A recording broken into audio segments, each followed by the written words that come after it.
Ada orang bertanya kepada saya, Romo, bernazar itu boleh apa enggak sih Romo? Bukannya dilarang Romo. Saudara-saudara, yang dilarang adalah orang bernazar tapi dia sadar dia nggak sanggup untuk memenuhinya. Nazar juga persepuluhan, persembahan, sifatnya adalah kesadaran pribadi manusia, tidak bisa dipaksakan. Nah, sekarang apa yang mendorong Yakub sampai-sampai dia bernazar? Ini yang lebih penting, saudara-saudara. Salam damai sejahtera saudara-saudaraku yang terkasih, pencinta firman Tuhan. Berjumpa kembali dengan Bible Learning with Father Joseph.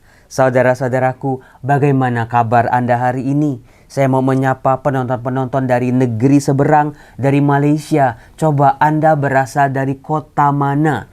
Biar kami, penonton-penonton, sahabat-sahabat dari Indonesia tahu, oh ternyata ini tuh nama-nama kota di Malaysia. Demikian juga Anda yang dari Indonesia, supaya penonton yang di Malaysia tahu, oh ini loh kota-kota di Indonesia. Siapa tahu di kemudian hari kita boleh berkunjung ke tempat-tempat itu. Gak ada yang tahu, saudara-saudara. Maka silakan tulis di kolom komen Anda berasal dari kota mana. Yang dari Australia, dari kota-kota, negara-negara mana-mana juga boleh tulis. Semoga kita saling berbagi. Saudara-saudaraku yang terkasih, izinkan saya di awal video ini, saya bertanya kepada Anda, khususnya nih para pelanggan-pelanggan baru yang namanya saya sebut secara acak. Pertanyaannya adalah, apakah Anda pernah bernazar dalam hidup Anda? Untuk Holy Cici, pernah nggak bernazar Ibu Holy Cici? Kemudian juga untuk Ibu Leli Junianti, pernah bernazar? Wih Romo, tunggu Romo, saya ingat-ingat dulu. Untuk Bapak Dik Sugiarto, pernah bernazar? Pernah Romo.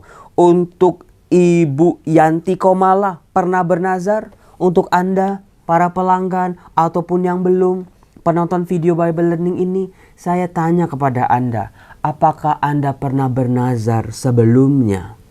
Tapi saudara-saudara, pertanyaan saya yang paling penting adalah, apakah Anda sudah membayar nazar itu? Apakah Anda sudah memenuhi janji yang Anda sebut sendiri, yang Anda pilih sendiri di hadapan Tuhan ketika harapan Anda dikabulkan oleh Tuhan? Saudara-saudaraku, ada orang bertanya kepada saya, Romo, bernazar itu boleh apa enggak sih Romo? Bukannya dilarang Romo. Saudara-saudara, yang dilarang adalah orang bernazar tapi dia sadar dia nggak sanggup untuk memenuhinya. Lebih baik jangan bernazar daripada kamu tidak bisa membayarnya kepada Tuhan.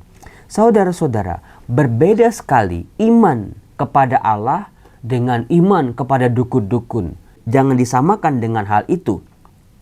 Kalau kita pergi ke dukun misalnya, ke hal-hal gaib, klinik-klinik, wah usaha akan laris tapi nanti menjadi tumbalnya itu anak gadis atau tumbalnya itu ini dan itu. Lalu kalau kita nggak penuhi, waduh kita nanti akan dapat celaka. Nazar bukan yang seperti itu. Nazar adalah sebuah bentuk kesalehan. Abraham bernazar, Ishak bernazar, Yakub bernazar, kemudian juga Paulus juga bernazar. Beberapa tokoh dalam kitab suci, bahkan pemazmur, seringkali mengungkapkan, di hadapan tahtamu ya Allah, ku bayar nazarku. Nazar adalah sebuah janji dari pihak manusia untuk memperketat ikatan antara manusia dengan Allah. Allah dengan janji-janjinya. Betul-betul Allah adalah setia. Kesetiaan Allah itulah yang melindungi kita sebagai pagar dan tembok kita. Itu dari pihak Allah. Tapi seringkali dari pihak manusia terlalu lemahnya. Sehingga manusia seringkali lupa lah. Atau ketika udah semuanya dikabulkan, hitung-hitungan lah dari sudut pandang manusia. Hitung-hitungan kalkulatornya manusia. Akhirnya apa yang sudah terucap ya dihitung lagi, ya diskon-diskon lagi, ya dipikirin lagi, lama-lama nggak jadi. Saudara-saudara yang terkasih, Saya berdoa untuk Anda semua, supaya kalau kita masih punya janji-janji yang kita ucapkan di masa lalu kita, janji-janji yang lahir dari kesadaran, Tuhan tidak meminta, Tuhan juga tidak menagih, tapi dari hati kita, kita ingat akan kebaikan Tuhan. Kita ingat doa-doa kita sudah dikabulkan oleh Tuhan. Kita ingat sepanjang hidup kita ternyata ada pertolongan-pertolongan Tuhan. Jangan sampai kita lupa dengan nazar yang kita pernah ucapkan, janji yang pernah kita omongin. Romo, dulu tuh saya tuh berjanji sama Tuhan, kalau saya punya anak, saya serahkan, saya persembahkan anak saya supaya bisa jadi pastor gitu. Tapi Romo anaknya nggak mau. Itu kan bukan nazar itu sebetulnya. Anda memaksa anak Anda terhadap keinginan Anda sendiri. Mempersembahkan anak kepada Tuhan nggak harus menjadi Romo loh. Didik mereka secara Katolik dengan nilai-nilai gereja, dengan nilai-nilai iman. Itu salah satu mempersembahkan anak kepada Tuhan. Nggak harus jadi imam. Karena jadi imam itu bukan keinginan orang tuanya, bukan paksaan orang tuanya, tapi kesadaran dari anaknya sendiri. Karena kasihan kalau anak dari kecil, wah ibu tuh dulu ya sebelum mengandung kamu, ibu tuh susah punya anak. Lalu ibu janji sama Bunda Maria, janji sama Tuhan Yesus kalau ibu hamil, anak ibu harus jadi imam. Coba dulu nak. No, bukan begitu nazar bekerja. Saudara-saudaraku, kalau Romo Yosef nazar saya mah gampang. Saya tuh waktu S2 itu kan susahnya minta ampun. Lulus. Waktu itu saya bernazar saya mau botakin rambut. Udah saya bayar yang itu. S3 itu juga susah. Nazar saya sama botakin rambut. Udah kesampaian yang itu. Jadi beberapa kali tuh saya cukur gundul karena itu salah satu nazar saya. Saya ngikutin Santo Paulus. Dia mencukur kepalanya, dia membayar nazarnya. Saudara-saudaraku, dalam bacaan-bacaan pertama yang kita dengar hari ini berbicara soal salah satunya juga soal nazar.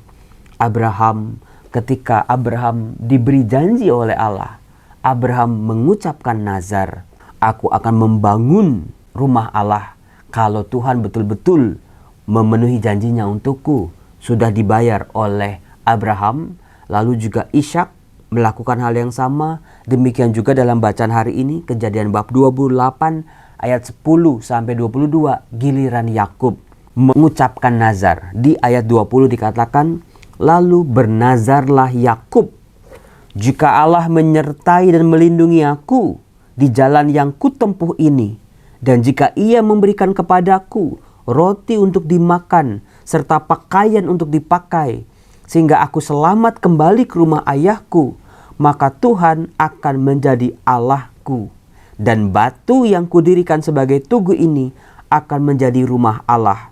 Dari segala yang engkau berikan kepadaku, akan kupersembahkan 1/10 kepadamu. Mungkin ini latar belakang dari persepuluhan, kebiasaan persepuluhan. Ada nazar Yakub. Dia berjanji sama Allah dan Tuhan memenuhi janjinya. Lalu Yakub salah satu nazarnya adalah mempersembahkan apapun yang kau berikan kepadaku akan kupersembahkan 1/10 kepadamu. Saudara-saudaraku yang terkasih, jadi kalau persepuluhan, nazar, saya nggak berbicara baik atau tidak baik, tetapi dari pihak manusia, mengajarkan manusia bahwa dalam seluruh lika-liku hidupnya ada campur tangan Tuhan. Dalam segala keberhasilannya yang gilang gemilang ada bantuan Tuhan. Bahkan dalam setiap kerapuhan, kejatuhan, kehancurannya, Tuhan selalu menolong dan campur tangan. Itu dari sisi nazar. Allah tidak pernah meminta manusia, ayo bernazar, nanti kamu penuhi ya. Kalau kamu nggak bayar nazarmu, akan aku hukum. Allah tidak pernah seperti itu. Nazar juga persepuluhan, persembahan, bisa begini, bisa begitu. Janji-janji yang keluar dari mulut kita, sifatnya adalah kesadaran pribadi manusia. Tidak bisa dipaksakan. Nah, sekarang apa yang mendorong Yakub sampai-sampai dia bernazar? Ini yang lebih penting saudara-saudara. Di bacaan pertama ini, Kejadian bab 28, Yakub, ingat nggak ketika Yakub berangkat dari Beersheba dan pergi ke Haran. Ngapain Romo? Ziarah Romo? Bukan. Jalan-jalan? Bukan. Anda yang sering baca kitab suci jadi pasti tahu. Karena Yakub dia lagi kabur. Takut sama Esau. Karena Yakub membohongi ayahnya, mengambil hak kesulungan. Yakub yang diberkati dengan berkat kesulungan, Esaunya ketipu, bapaknya ketipu. Waktu itu mereka udah marah-marahan, mau saling membun-bun. Ibu mereka lagi-lagi cari solusi. Anakku, pergi ke Haran, ke tempat saudara kita. Tinggallah di sana menetap sampai amarah kakakmu mereda. Nah, dalam perjalanan yang jauh itu, di situ Yakub melihat sebuah tempat. Dikatakan, ia sampai di sebuah tempat dan bermalam di situ karena matahari telah terbenam. Ia mengambil sebuah batu yang terletak di tempat itu dan dipakainya sebagai alas kepala. Lalu ia membandingkan diri di tempat itu. Dalam mimpi, ia melihat sebuah tangga yang didirikan di atas bumi dengan ujungnya sampai ke langit. Itu mimpi Yakub.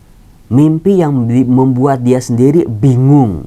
Mimpi yang membuat dia sendiri bergumul.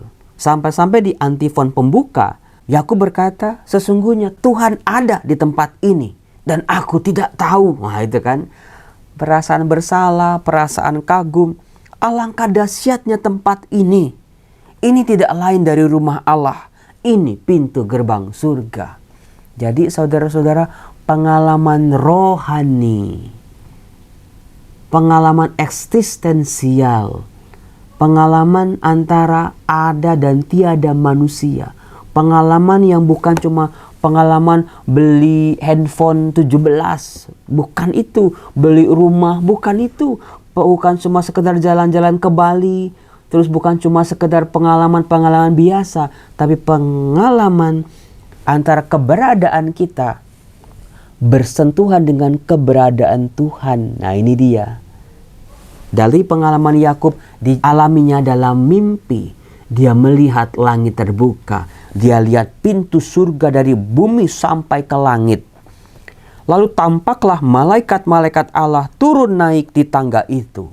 Bisa Anda bayangkan, ada sebuah tempat, ada tangga sampai ke ujung langit.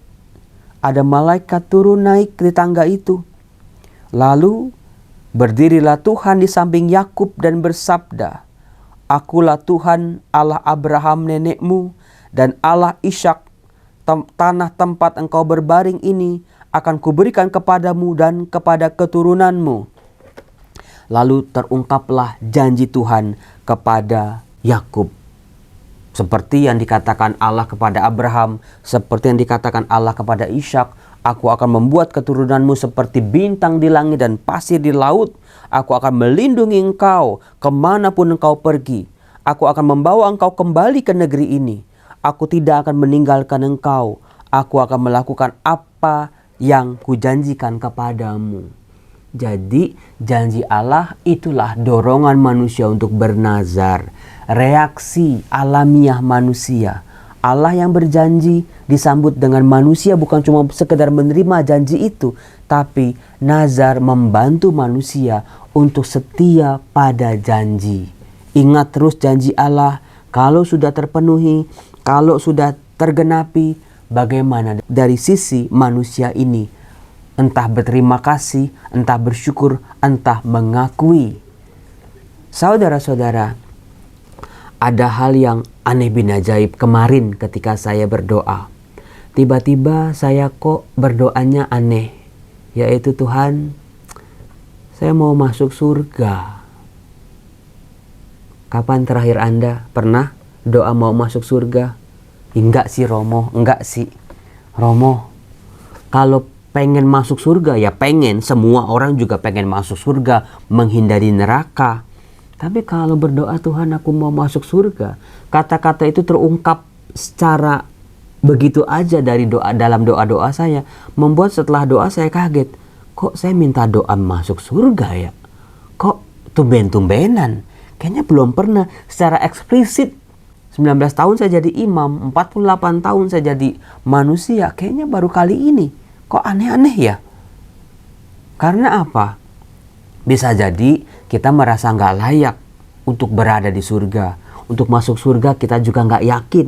Masuk apa enggak ya? Nanti jangan-jangan cuma sampai pintu surga doang. Atau nanti ya malah masuk neraka. Karena kita merasa nggak layak, nggak pantas atau belum siap meninggalkan apa yang kita miliki. Belum punya bekal yang cukup romo untuk bisa yakin masuk surga.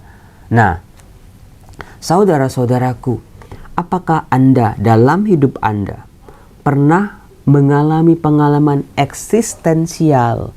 Pengalaman betul-betul disentuh oleh Allah. Bukan yang sifatnya sementara belaka.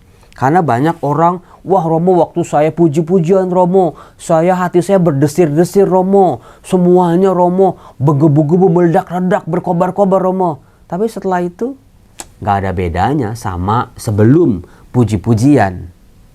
Pengalaman eksistensial adalah pengalaman antara diri kita berjumpa sungguh-sungguh dengan Allah dan mengubah. Nah, ini dia. Pernah enggak? Jangan cuman, wah Romo, saya disentuh Romo, ada yang nepuk punggung saya Romo, ada yang meluk saya Romo, saya sembuh Romo. Tapi kalau setelah itu Anda balik lagi seperti diri Anda sebelum-sebelumnya, ya nggak ada bedanya gitu ya. Masih jahat sama orang, masih ngomongin orang, masih bergumul dengan dosa dan kesalahan. Mungkin jangan-jangan itu imajinasi kita, jangan-jangan ya. Atau kita nggak cukup kuat untuk menyambut itu, menerima itu, memasukkan dalam memori hidup kita. Kalau bisa sepanjang umur kita satu kali ada pengalaman ketersentuhan dan mengubah, betul-betul diubah. Seperti Paulus berjumpa dengan Tuhan Yesus, mengubah jalan hidupnya. Seperti Yakub disentuh oleh Tuhan, mengubah hidupnya betul-betul. Dan dia bernazar, dia mendirikan sebuah tempat dan dia menamai tempat itu Betel. Betel, Bet itu bait, rumah, El itu Allah, Betel, rumah Allah. Betel, kota Betel itu adalah ibu kota atau tempat ibadah di kota Samaria, ibu kota kerajaan utara. Tapi kita tahulah Betel hari ini jadi apa? Pengalaman rohani Yakub di Betel berjumpa dengan Allah, pintu gerbang surga di Betel itu ya udah kalah sama Yerusalem. Ya gara-gara siapa? Oh gara-gara penduduknya. Kadang-kadang juga nggak bisa disalahin. Oh gara-gara Asyur yang menghancurkan Samaria, lalu membuang orang-orang Samaria, lalu menghancurkan budaya-budaya agama di kota Samaria termasuk Betel.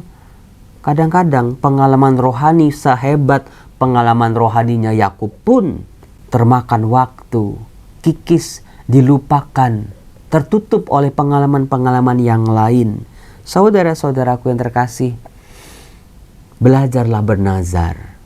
Gak usah yang Romo, saya mau jual rumah saya Romo, saya mau sumbangin ke gereja Romo, kalau saya betul-betul sembuh Romo. Ya, kalau Anda punya 1000 rumah sih silahkan ya. Kalau rumah cuma satu-satunya, jangan masukkan Anda dalam pencobaan. Tuhan gak minta juga. Tuhan gak minta itu. Nazar murni, kesadaran manusia, bentuk terima kasih manusia. Lebih baik jangan bernazar kalau kita tidak bisa memenuhinya.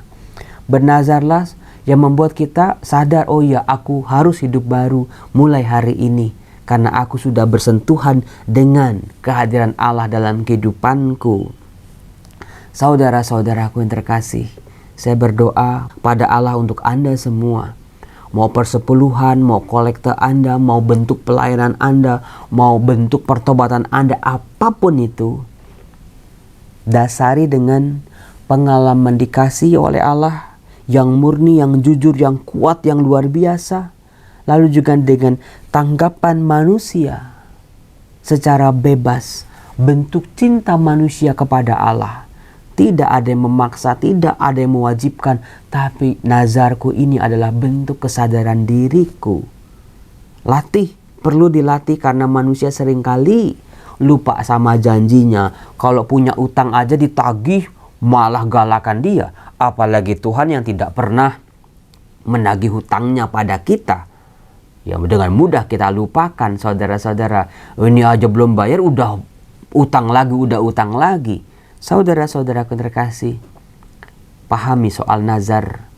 Lakukan dengan sungguh-sungguh. Mulai dari sesuatu yang sederhana. Ketika bernazar, memang kita percaya sama Tuhan. Kita memang sungguh mengandalkan Tuhan. Tapi seringkali orang jatuh dalam nazarnya ini. Membuat dia jadi jauh, dia jadi lari dari Tuhan, takut sama nazarnya ini. Maka kalau bernazar, cobalah latihan rohani. Nanti kalau Anda sudah ada di level yang paling tinggi, Anda mau menyerahin semua-muanya juga terserah Anda. Tapi dalam proses belajar, coba jangan hal-hal yang materi dulu.